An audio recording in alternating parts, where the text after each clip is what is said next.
여러분 안녕하세요. 꿈꾸는 개발자입니다. 요즘 개발자 취업시장 보면 정말 불황이 느껴지는 것 같아요. 얼마 전까지만 해도 개발자 모셔간다, 개발자 연봉 억소리 난다, 개발자는 어딜 가도 인력난이다, 뭐 이런 뉴스 많이 보셨을 거라 생각해요. 실제로 이때는 개발자 임금만 보면 한국이 일본을 넘었어요. 이게 코로나 특수와 겹쳐서 정말 많은 개발자들이 이직하면서 연봉을 높일 수 있었어요. 그도 그럴 게 어차피 개발자는 모셔가는 입장이니까 이직하는 게 득이었어요. 이직으로 경험도 쌓고 연봉도 올리고 근데 지금은 어떤가요? 오히려 안 잘리고 잘 버티고 있으면 다행이죠. 이직도 쉽지 않을 뿐더러 연봉 올리기도 어렵게 됐어요. 물론 잘 나가는 사람들은 잘 나가죠. 근데 그런 사람들이 전체 개발자 중에 얼마나 되겠어요? 특히나 이제 막 개발을 시작한 개발자분들은 어디서 경력을 쌓고 어떻게 연봉을 높여야 할지 막막하게 됐어요.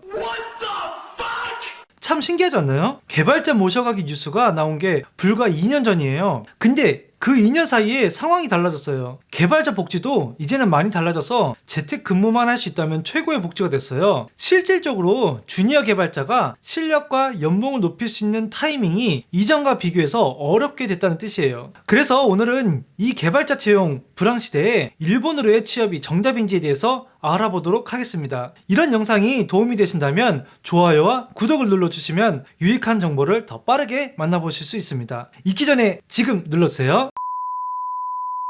코로나 시기에 한국과 일본의 대처가 조금 달랐는데요. 앞서 제가 먼저 말씀드렸지만 코로나 시기에 한국 많은 기업들이 너나 할 것 없이 개발자 연봉을 높여가며 개발자 모시기에 열중했어요. 이때는 정말로 일본에 있는 저도 한국으로 가서 연봉 높이기나 할까? 라는 생각을 할 정도였어요. 하지만 코로나 특수가 끝나고 더 이상 수요가 없어지게 되면서 많은 회사들이 인력 감축에 들어갔죠. 특히 연봉이 높은 개발자들 중심으로 말이에요. 이게 앞서 말씀드렸듯 불과 2년 안에 일어난 일이에요. 그럼 일본을 한번 볼게요. 일본은 어떤가요? 일본은 30년 전이나 지금이나 물가 변동도 임금 인상도 별로 없는 나라예요. 정말로 심각할 정도로 정책이에요. 그리고 이 상황은 코로나라고 달라지는 건 없었어요. 이게 한국과 다른 점인데요. 일본은 한국과 다르게 많은 회사들이 개발자 임금 인상과 채용에 경쟁하지 않았어요. 임금 인상과 채용 과열 자체가 없었으니까 한국과 다르게 코로나 특수가 끝나고 나서도 한국과 같은 타격은 없었고요. 이건 어느 쪽이 좋다 나쁘다를 떠나서 한국과 일본의 회사가 코로나에 다르게 반응해서 생긴 결과라고 생각해요. 물론 나라의 정책이나 경제적인 상황도 고려해야 되겠지만 한국이 개발자 취업에 문이 많이 닫혀 있는 건 이전 코로나 특수의 영향이라고 봐도 무방하다고 생각해요.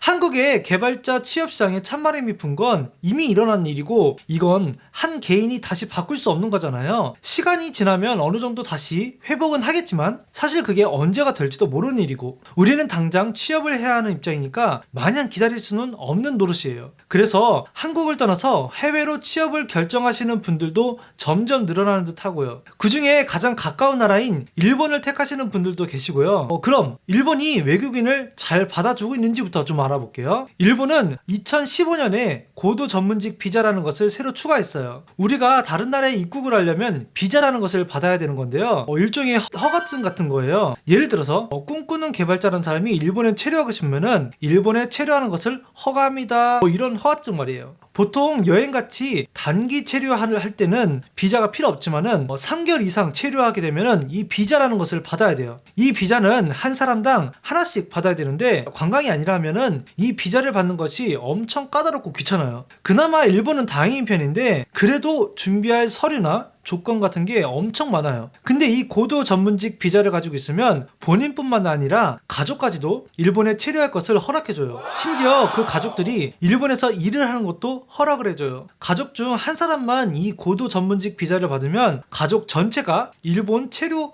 허가증을 받은 거나 마찬가지예요. 한국 사람 중에 고도 전문직 비자를 받고 가족 전체가 일본으로 이민 가는 경우는 거의 없다고 생각하는데요. 근데 우리가 눈여겨봐야 할 것은 일본에서 일하고 있는 외국인의 숫자예요. 일본에서 전문 인력으로 일하는 외국인이 2012년에는 18만 명이었는데 2022년에는 50만 명으로 늘어났어요. 그에 비해 한국은 6만 명에서 5만 명으로 줄어들었고요. 일본에서 고급 인력이 차지하는 비율도 일본은 8.1%에서 10년 만에 16.7%로 2배 늘었지만 한국은 4.2%에서 2.6%로 오히려 줄어들었고요. 이렇게 세계 각국에서 일본으로의 이민을 요청하면서 영주권자들을 포함해서 장기 체류자들이 2022년 기준 86만 명으로 늘어나게 됩니다. 그에 비해 한국은 18만 명이고요. 2023년 4월에는 지금의 기사 내각이 이 고도 전문직 비자보다 더 혜택을 늘린 특별 고도 인재라는 비자를 추가해서 더 많은 인재를 영입하려고 노력하고 있어요. 앞으로 일본이 어떤 행보를 할지 조금은 엿볼 수 있는 부분이지 않을까 생각해요. 우리 개발자님들은 이런 정세를 잘 이용하셔서 더 업그레이드된 개발 생활을 하셨으면 합니다. 고도 전문직 비자에 관한 자세한 글은 영상 설명란에 적어 놓을 테니까 참고해주세요. 그래서 일본은 개발자 취업의 불황인가? 라는 부분이 가장 궁금하실 텐데요. 사실 이건 어느 분야인가에 따라서 많이 갈리는 부분인데 결론적으로 말씀드리자면 개발자 채용 시장은 일본은 아직 한국만큼 얼어붙지 않다고 말씀드리고 싶어요. 특히 지금 가장 인력난이 심한 곳은 인공지능, IoT 분야입니다. 그도 그럴 게 지원 조건이 상당히 까다롭거든요. 컴퓨터 사이언스 과정으로 석사나 박사 과정을 거친 사람을 우대하거나 혹은 그에 준하는 경력, 실력을 가진 인재를 우대하기 때문에 입구가 상당히 좁아요. 하지만 일단 합격만 하면 대부분은 아까 말씀드린 고도 전문직으로 분류돼서 많은 혜택을 받을 수 있습니다. 웹 개발 분야는 인공지능, IoT 분야같이 인력난은 아니지만 이거는 만성 인력난이었어요. 인재가 있어도 늘 부족한 분야라서 요즘엔 베트남이나 타이완 같은 동남아시아 계열의 인재들로 채우고 있는 실정입니다. 실제로 제가 다니는 회사의 팀도 타이완 국적의 개발자 2사람이랑 같이 일하고 있습니다. 다들 실력자이고 정말 열심히 하시는 분들이에요. 이전 직장에서는 베트남 국적의 개발자들과 같이 일을 했고요. 여담이지만 이렇게 일본이 아닌 다른 국적의 사람들과 같이 일하게 되면 나 스스로가 뭔가 글로벌한 인재가 된 것 같아서 기분이 좋을 때가 있어요. 아무튼 일본은 아직 한국만큼 개발자 채용 시장이 얼어붙지 않아서 참 다행이라고 생각해요. 참고로 일본의 경제산업성의 발표에 따르면 2030년 일본의 IT 관련 인력이 최대 79만 명 부족할 것이라고 발표했어요. 이유는 여러 가지 있겠지만 가장 큰 이유가 저출산과 고령화로 들 수 있는데요. 이 빈 공간을 메꿀 방법은 현실적으로는 외국인밖에 없어요. 이건 사실 한국도 마찬가지라고 생각하는데요. 단지 한국과 일본은 경제의 규모면에서 아직은 차이를 보이고 있어요. 한국과 일본이 똑같이 취업률이 높다고 가정했을 때 경제 규모면에서는 아직 일본이 크기 때문에 외국인을 받아들이는 총량도 일본이 앞서게 됩니다. 그리고 많은 분들이 고민하는 것 중 하나가 일본 급여 안 오르기로 유명하고 엔화도 많이 싸지 않냐 하는 생각 때문에 일본 취업을 고민하고 계시는 분들이 많은데 제가 저번 영상에서도 말씀드렸지만 어떻게 보면 저는 지금이 기회라고 생각해요. 요즘 주식 많이 오르고 있는데 사실 올해 7월, 8월부터 11월까지는 그냥 주식 내리막이었어요. 근데 요즘에는 산타렐라가 찾아왔습니다. 환율도 마찬가지예요. 지금은 엔화가 많이 싸지만 이 엔저 현상이 영원히 지속되지는 않거든요. 일본 경제에도 이 현상이 계속 지속이 되면 좋을 게 없기 때문에 언젠가는 일본이 환율 방어를 하는 시기가 올 거예요. 그럼 지금 엔저 현상은 언젠가 끝이 올 텐데 그게 10년, 20년 후의 일이 아니고 그냥 과거의 데이터로 보면 몇 년 안에 일어날 수 있는 일이라고 생각해요. 이미 엔달러 환율이 150엔을 찍고 지금 내려오는 추세거든요. 제가 미래를 내려다보는 능력이 없어서 더는 화가 날 수 없지만 우리 개발자님들은 지금이 오히려 기회라고 생각하고 지금부터 슬슬 일본 취업을 준비하신다면 개발자 경험과 환차익으로 수입 증가라는 두 마리 토끼를 잡을 수 있지 않나 조심스럽게 생각해 봅니다. 일본에서 장기 체류하실 계획이 있으시다면 이 부분도 꼭 생각하시면 좋을 듯 합니다.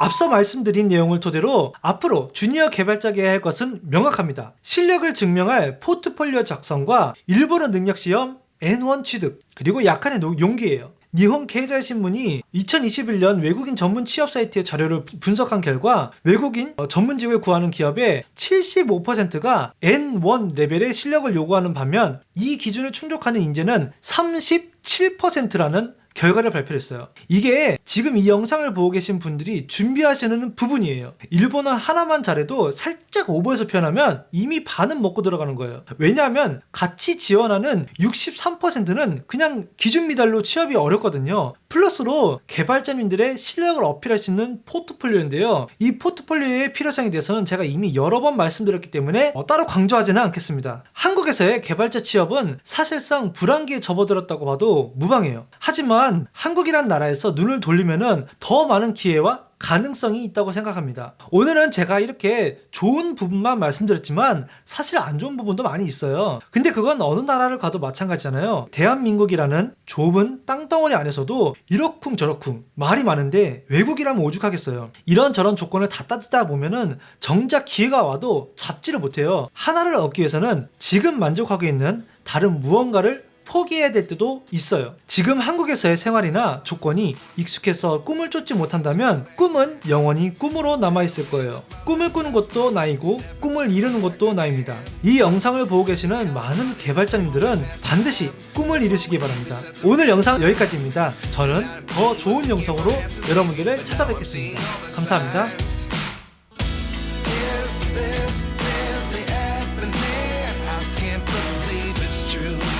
Just as surprised as you.